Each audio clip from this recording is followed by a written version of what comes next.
Hello viewers, in the previous video we learnt about the addition of vectors. That is, when two quantities of similar nature are acting on the same particle, then the operation used to find the resultant is called the addition of vectors. If a man is going 3 kilometers towards east and then he moves 4 kilometers towards north. Now we can see that these two quantities are of similar nature and they are acting on the same particle, that is man. So the operation used here will be addition of vector, and the resultant we will find here are equals to square root of 3 square plus 4 square, which comes out to be 5 kilometer. So this is about addition of vectors. Now just reverse of it. If we want to know that the man has travelled 5 kilometers, he has moved from his home, reached the town 5 kilometers, but we are not knowing he has gone how much towards east and how much towards north. Then we have to resolve the vector quantity. That is, we have to resolve this resultant vector. So the method of resolving or splitting the resultant quantity or the vector is called the resolution of vector. So today's topic is resolution of vector quantity. If we want to know the effect of R on the x-axis,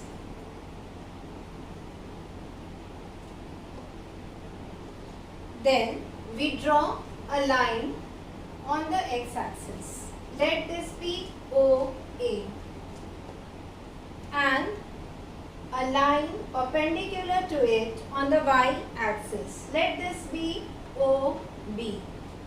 So we are getting here two rectangular components or two perpendicular components x and y. Next, drop a perpendicular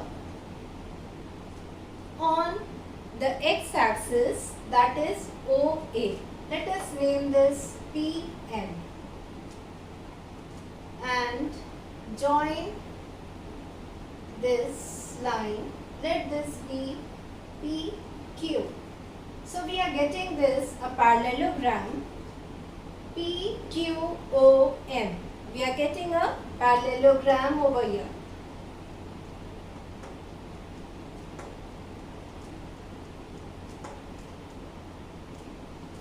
Is a parallelogram.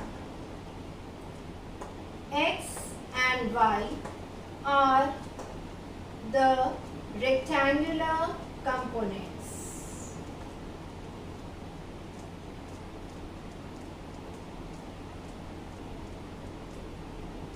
Of R. Now R is known to us. In the previous example we saw that R was 5 kilometer, but the magnitude of X and Y are not known to us. So how to find the magnitude of X and Y? Let this angle be theta. Hello viewers, in the previous video we learnt about the addition of vectors. That is, when two quantities of similar nature are acting on the same particle, then the operation used to find the resultant is called the addition of vectors. If a man is going 3 kilometers towards east and then he moves 4 kilometers towards north. Now we can see that these two quantities are of similar nature and they are acting on the same particle, that is man. So the operation used here will be addition of vector, and the resultant we will find here r equals to square root of 3 square plus 4 square, which comes out to be 5 kilometer. So this is about addition of vectors. Now just reverse of it. If we want to know that the man has travelled 5 kilometers, he has moved from his home, reached the town 5 kilometers. But we are not knowing he has gone how much towards east and how much towards north. Then we have to resolve the vector quantity. That is, we have to resolve this resultant vector. So the method of resolving or splitting the resultant quantity or the vector is called the resolution of vector. So today's topic is resolution of vector quantity. If we want to know the effect of r on the x-axis,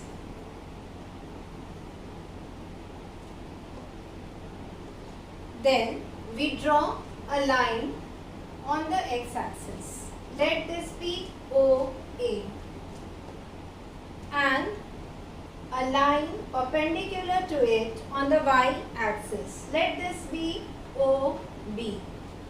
So we are getting here two rectangular components or two perpendicular components x and y. Next, drop a perpendicular on the x-axis, that is OA. Let us name this PM and join this line. Let this be PQ. So we are getting this a parallelogram PQOM. We are getting a parallelogram over here.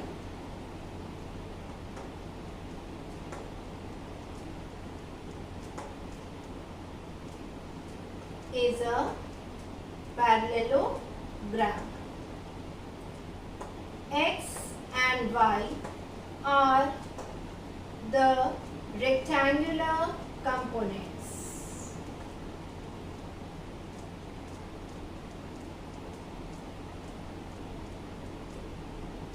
Of R. Now R is known to us. In the previous example we saw that R was 5 kilometer, but the magnitude of X and Y are not known to us. So how to find the magnitude of X and Y? Let this angle be theta. Method of finding the magnitudes of components. In this parallelogram, X and Y are the rectangular components of the resultant vector R. To find the magnitude of X and Y, we should know the angle theta. In right angle triangle PMO, cos theta equals to base upon hypotenuse. Base is X, hypotenuse is R. Therefore, X equals to R cos theta. Similarly, sin theta will be equal to P upon H. P is your Y, Y upon R. Therefore, Y equals to R sin theta. So, we are getting these two components. X equals to R cos theta and Y equals to R sin theta. R cos theta is called the desired component and R sin theta is called its perpendicular components. To conclude, effect of a vector in a particular direction is called its component, and in a direction perpendicular to it is called its rectangular component. To prove that when the components of the resultant vector are added, we get the resultant itself. We can easily prove here. In this parallelogram, R is the resultant. The two components are R cos theta, the desired component, and the perpendicular component is R sin theta. Now, R will be equal to square root of R square sin square theta plus R square cos square theta plus 2R sin theta R cos theta cos 90 degree. Now cos 90 degree is equal to 0. This can also be written as R square in the bracket sin square theta plus cos square theta. This comes out to be 0. And this is equal to 1.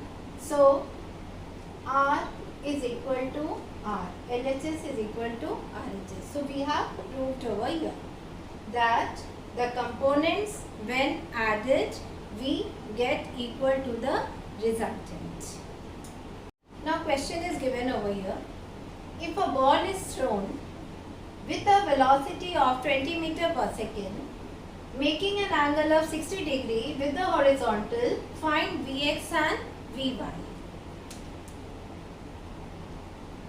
V is given to you 20 meter per second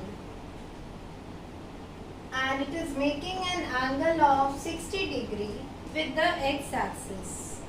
You have to find Vx and you have to find Vy. So what is Vx equal to? V cos theta. So this comes out to be 20 cos 60 degree. 20 into half. That is 10 meter per second. And Vy will be equal to how much? V sin 60 degree, that is 20 into root 3 by 2, which comes out to be 10 root 3 meter per second. Children, whenever any question is given to you, first you draw the diagram and while reading the numerical, you read it stepwise. Pause and read it. Now, another example. A box is lying on an inclined plane. Theta is the angle of inclination.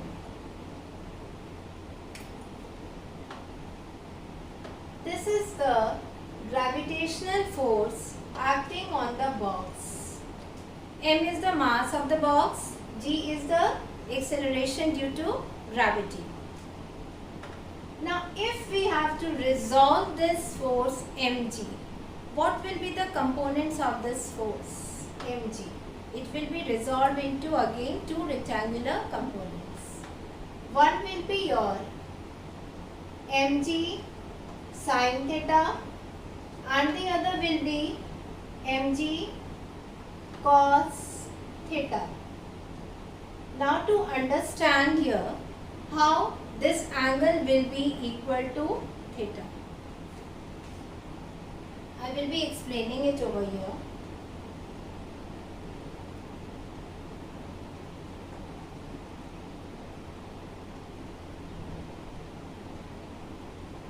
If this is a perpendicular drawn over here, let this be P1.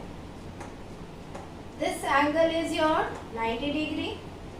Let this be theta. We have taken here this theta. So what will be this angle equal to? 180 degree minus 90 degree plus theta. So this will be equal to 90 degree minus theta. Now draw another perpendicular over here. Let this be P2. So this whole angle is your 90 degree.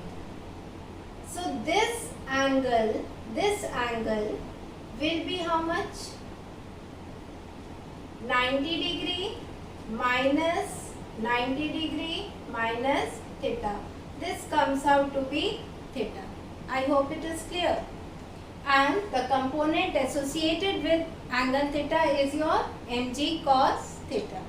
Now children, this mg cos theta is balanced by the reaction force R. So this is cancelled out. Now only one force mg sin theta is acting over here. So this box is pulled down by this mg sin theta and the box is sliding down. The question given here is, if theta is 30 degree and mg is 100 Newton, how much force should be applied so that the body does not slide? So F equals to mg sin theta. Mg is given 100 sin 30 degree. So this comes out to be 100 into half, that is 50 Newton. In this question only, if I change theta equals to suppose 20 degree and let mg be same 100 Newton, then how much force should be required? 100 into sine 20 degree, that is equal to 100 into 1 upon 4, that is 25 Newton. Another example children. Here you can see the box is resting over here on the wall. It is resting vertically. So theta here is 90 degree. And this is the resolved force. You can see here the resolved force which is associated with theta is F cos theta. That means this is your F cos 90 degree. F means mg cos 90 degree. M is given 5, G is your 10. So F into 10 cos 90 is how much? 0. So is this box exerting any force on the wall? No. Similarly, wall will be exerting no force on the box. So what will happen to this box? It will simply fall down. Now this is another example of boat and river. A boat is traveling in the river. VR is the velocity of river and VB is the velocity of the boat. VR and VB are both the physical quantities of same nature acting on the same particle, that is boat. So the resultant will be given by the addition of vector. That is, it will be given by V. The boat will be going in this direction with this velocity V. It should reach at this point O, but it reaches over here. It has travelled this distance x. Fine. Let W be the width of the river. Now, how much time does it take to cross the river? How to calculate this? T1. Time is equal to what? Displacement upon velocity. So displacement is the shortest distance. Shortest distance is your this with W. Now which of the velocity we will take over here? VR, V or VB? It's very important to understand here. We always take the velocity which is in the direction of the width. So we have to take VB over here. We are taking this VB. Now if I want to know how much extra distance it has travelled, so if I want to know this x, so x will be equal to T1, that is your time, into velocity. Which velocity again? In the direction of x, that is we will take VR. So x we will get W upon VB into VR. We can easily see here we have used the concept of addition of vector as well as resolution of vectors. So children, by now the concept of addition of vector and resolution of vector must be very clear to you all. Both are equally important in grade 12 also. Thank you.